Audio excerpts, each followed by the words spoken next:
Okay, I know this is random, but I was reading through Jesus Calling, but I didn't just stop at a page and read the verses and that was it for the day. I didn't even read the verses.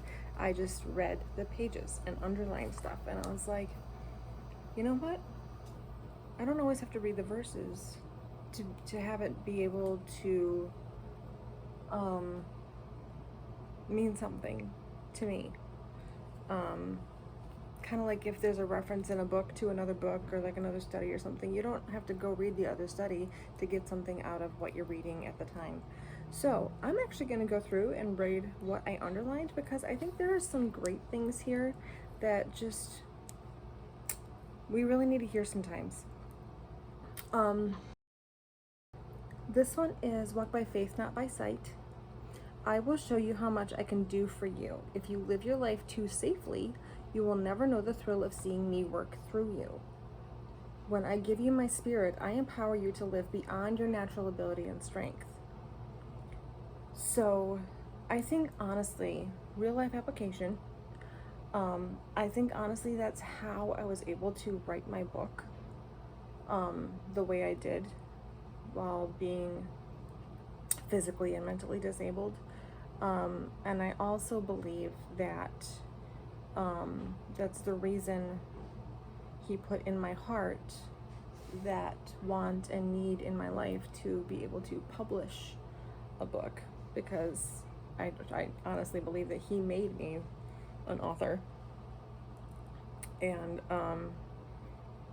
my natural ability would not have been to do that. That would be way outside my comfort zone. It was way outside my comfort zone. Being able to write it down and have it for myself is fine, but the fact that it's published, it's out there, people can read everything about me, that's a little nerve-wracking, but I know that he wants to do something and use me for that. So by walking close to me, you can accomplish my purposes and my strength. So being able to be like, okay, God, I know you want me to do this, but I'm not gonna be able to do it on my own. You're gonna have to walk me through this.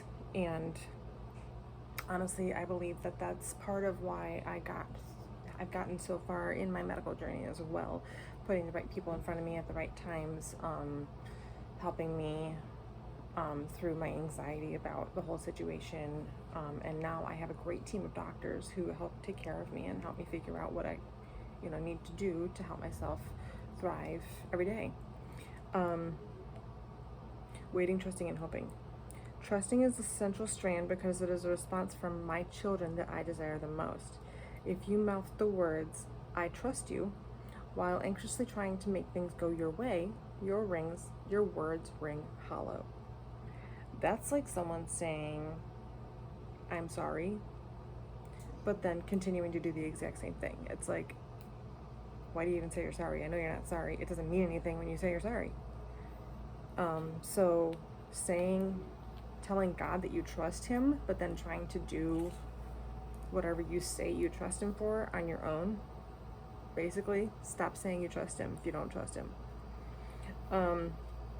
Learn to live above your circumstances. Trouble and distress are woven into the very fabric of this perishing world. Only my life in you can empower you to face this endless flow of problems with good cheer, in order for us to get through all of the downfalls, all of the crap that this world throws at us, because there is evil in the world.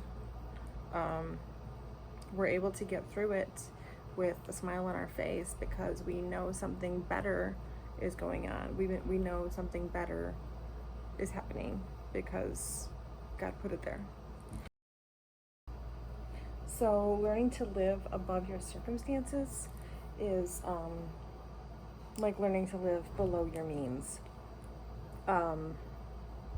Your circumstances will always be there. There's always going to be something that tries to get in your way, that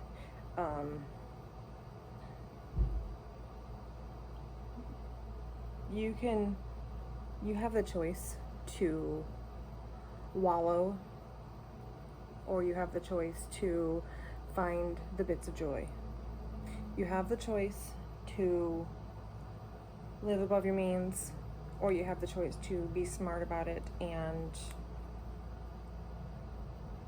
save yourself from stress and anxiety and have a cushion, and have a more peaceful life. Do not hesitate to receive joy from me. This really hit me because when I'm in the right mindset, when I'm really in, like, listening to him and reading the word and spending that quiet time in the morning with him, I feel that. I feel the peace. I feel the joy. I am a more productive, more upbeat person in general. The more you rest in my presence, the more freely my blessings flow into you. As you trust me more and more, you are able to receive me and my blessings abundantly. Be still and know that I am God. So, yes, very much so. There's a close connection between receiving and believing. As you receive his spirit, as you receive his goodness and his the reality of God, who God is, as you listen to him, as you receive the gift of his grace every day, believing in him, believing in what he can do in your life is that much more potent and true. The voices of the world are a cacophony of chaos, pulling you this way and that. Don't listen to those voices. Challenge them with my word. Learn to take mini breaks from the world, finding a place to be still in my presence and listen to my voice. In the Bible, people wrote songs, people wrote poems, David danced. God gives us a multitude of ways to communicate with him, to rejoice in him, to show him our worship, to connect with him. And right here, though I pour out blessings upon you always, some of my richest blessings have to be actively sought. So I've felt this myself when I'm actively, like, reading it and listening for him and sitting with him and just, like, hearing the Spirit and doing what he says. There's so much more peace and joy, and, like, my life feels so many times better and more full, and nothing else has changed except for where I'm spending my time and what I'm doing, how I'm responding and reacting, and it's almost like otherworldly, because it is otherworldly. It's not of this earth. God is not of this earth. We're on this earth because this is the only place we can physically live. He put us here. He made the perfect environment for us to live in, which we're ruining, by the way. Rabbit trail, not going there.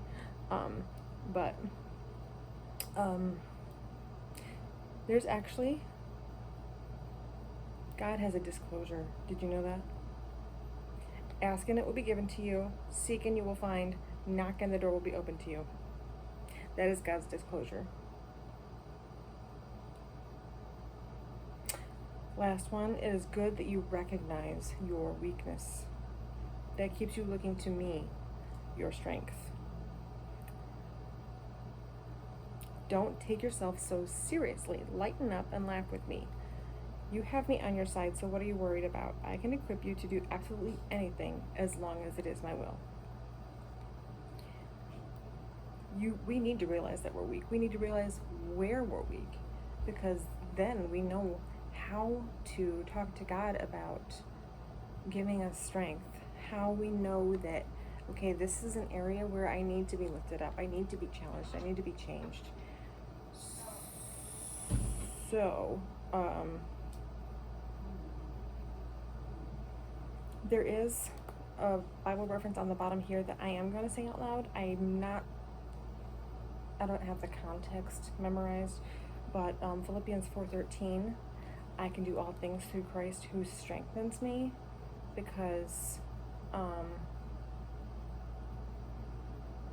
when we allow him to give us strength, when we know where in our hearts and in our souls and in our lives we need God to, because we can't do it on our own, and we try to do it on our own, and it's like, okay, this isn't working because I'm a human being and I'm trying to do it on my own.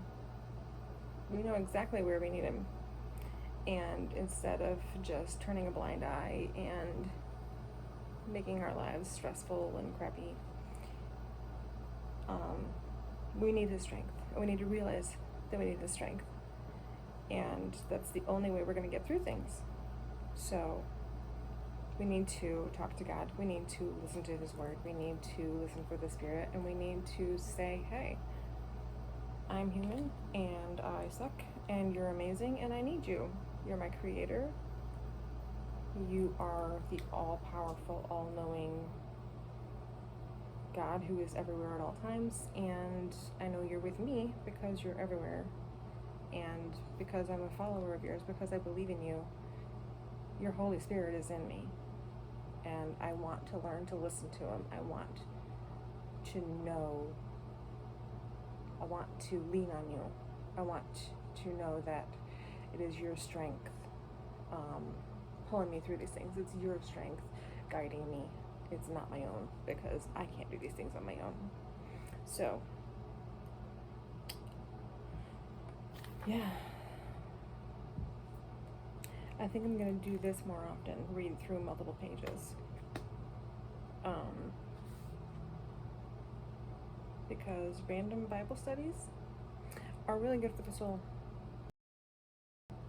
Things that a lot of times, things that we don't plan, things that just come up, things that are like, you know what, I think I'm just going to grab this and I'm going to read it. It can really give us just what we need.